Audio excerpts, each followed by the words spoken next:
Hey guys, just wanted to do my reaction of DC's Legend Lives Tomorrow, Season 3, Episode 11. Here I go again, which is apparently going to be like a Groundhog's.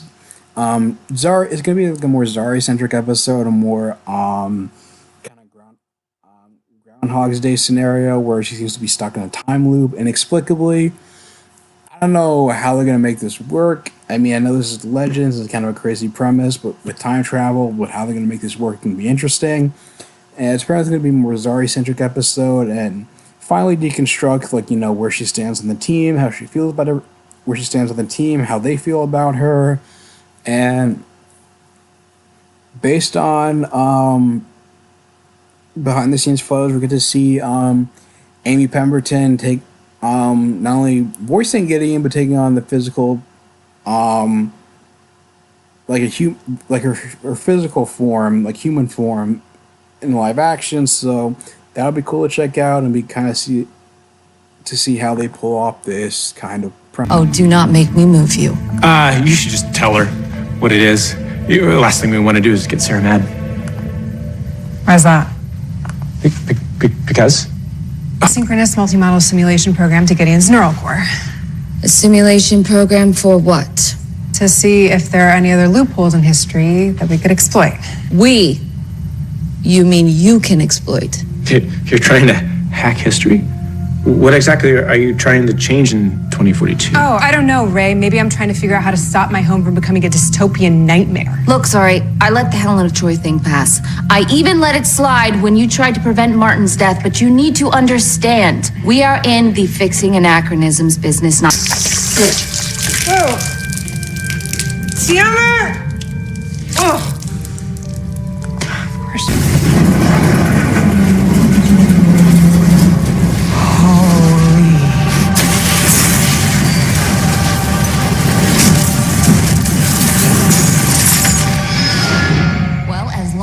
On this ship, I'm your captain, and if you don't like it, you can stop sticking around.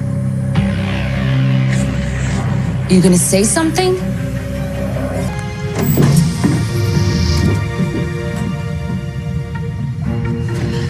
Nate. Maya and I were just, working on our harmonies in case we have to impersonate. Yeah, whatever. I have something to tell you. Hedgehog Day. Damn it, you told me if I said Hedgehog Day, you would know what I was talking about. Do you mean Groundhog Day? Why would I tell you to tell me about a Bill Murray movie? I don't know. All I know is I'm stuck in this time loop. Like Groundhog Day. Okay, got it. Okay. You do? Yeah. Mm-hmm. And you help me figure out what's going on? Yeah, that's what friends are for.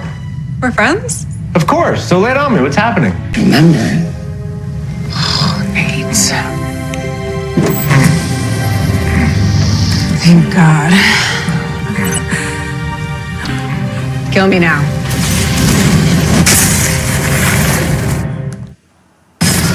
Nate.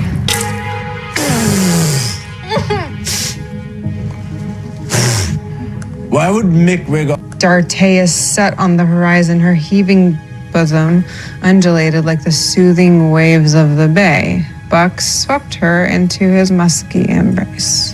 Mick's writing a sci-fi romance novel. Yeah. Well, that's the last thing I thought I'd see before I die. To kill Sarah if Mollis ever takes control of her again. Wow, dude, that's heavy. Wait, maybe Sarah Mollis is out and blows up This, she doesn't take orders. And it's like I want to tell her how important she is to this team. Because she is, but sometimes, I tell ya, she does not make it easy. What'd she do? Well, she hijacked Gideon. Hey, what the hell's going on? Don't come closer. Oh. Typical. Hey, it's okay. Let's talk this one through. It doesn't matter. You won't believe me. Try me. I keep reliving the same hour over and over again, and no matter what I do, the ship explodes. Kills us all. And I'm totally alone in it because for some reason I'm the only one that's even aware that it's happening. And I try so hard. I can never save any of you. Okay. You just destroyed the chrono repeater I used to initiate a time loop in order to save you guys. What? I always wanted to die young. Okay, nobody is going.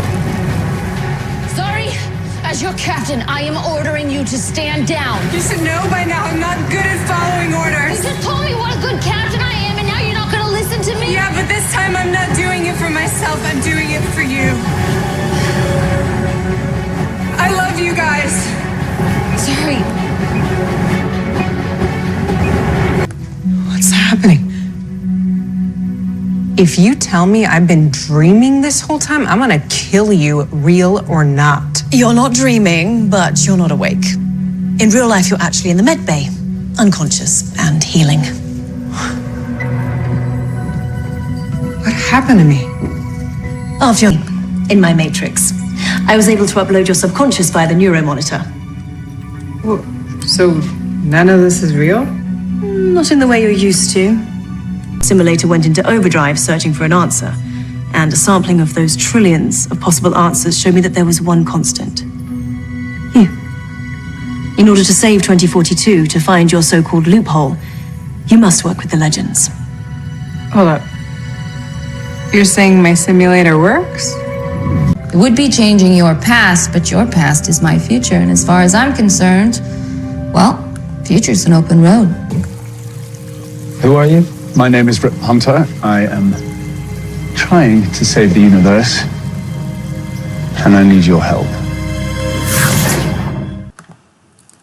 Okay, so it was nice that they provided some internal logic for why Zari kept reliving the same hour.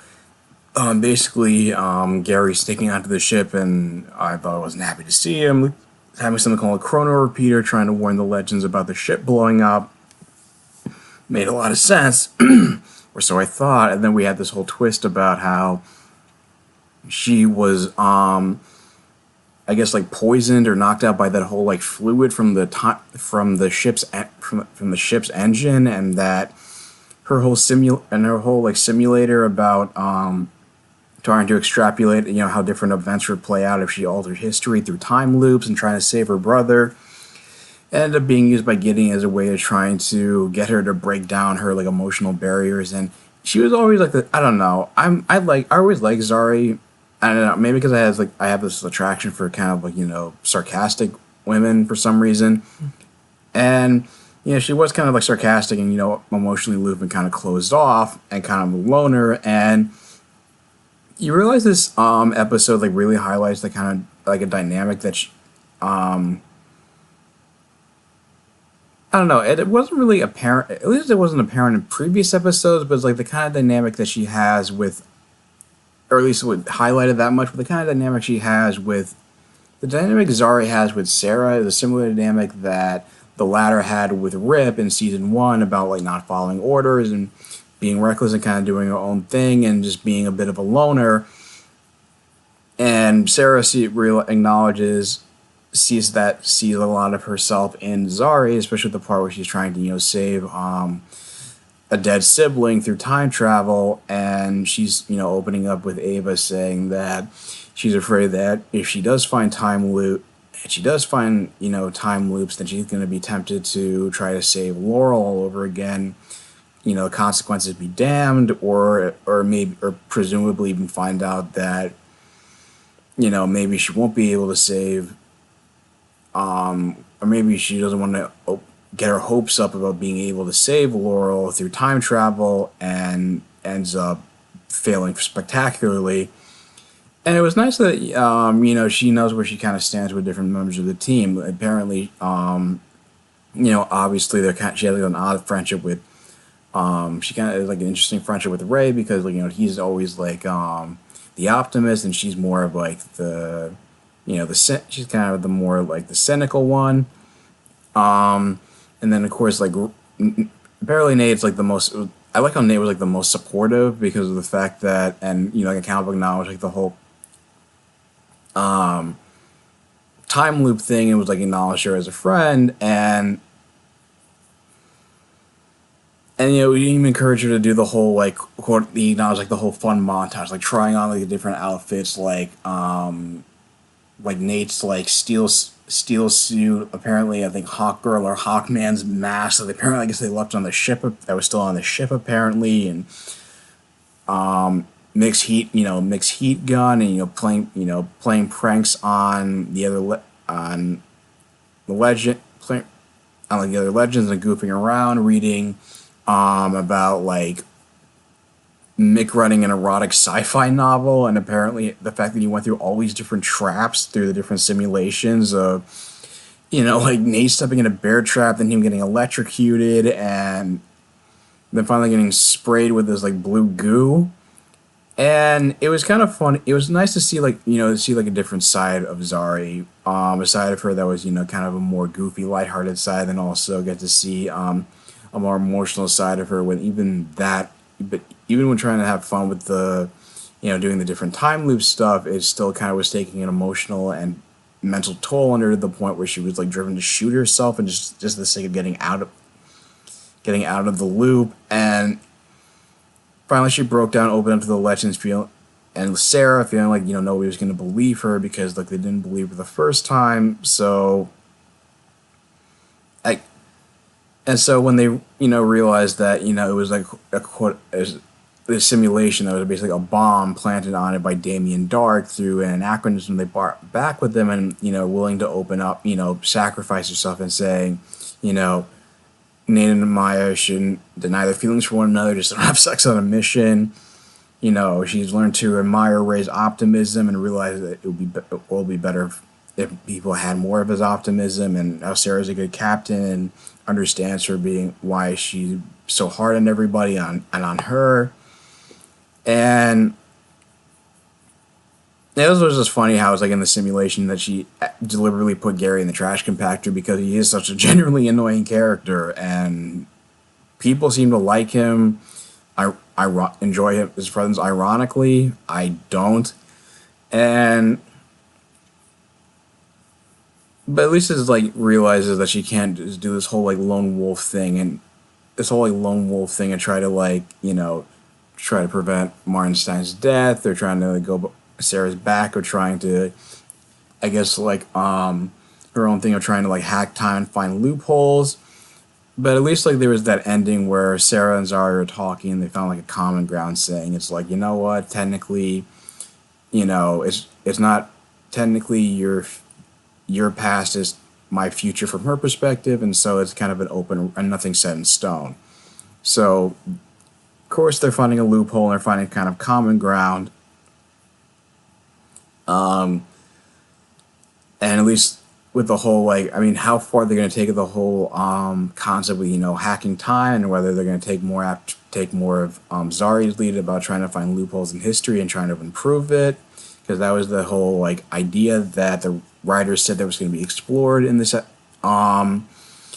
season. How much, I'm not sure, but I don't know. My feelings about it was clearly like a bottle episode, and more of so give Zari some more character growth, and said that her everything that happened in the episode were just like simulations, and based on information Gideon knew about the legends, she extrapolated into the simulations and to play out different scenarios. So it's like, it was like, in a way, like it had consequences, and yet it didn't. It's like all the stuff that she learned about the other teammates were still true, but it's just like the events just didn't happen. So I guess it was the writers trying to have their cake and eat it too. But my feelings about it are kind of mixed. And it kind of just like, it pulled the rug out from under you, but maybe not in necessarily the best way. So they kind of undercut the stakes.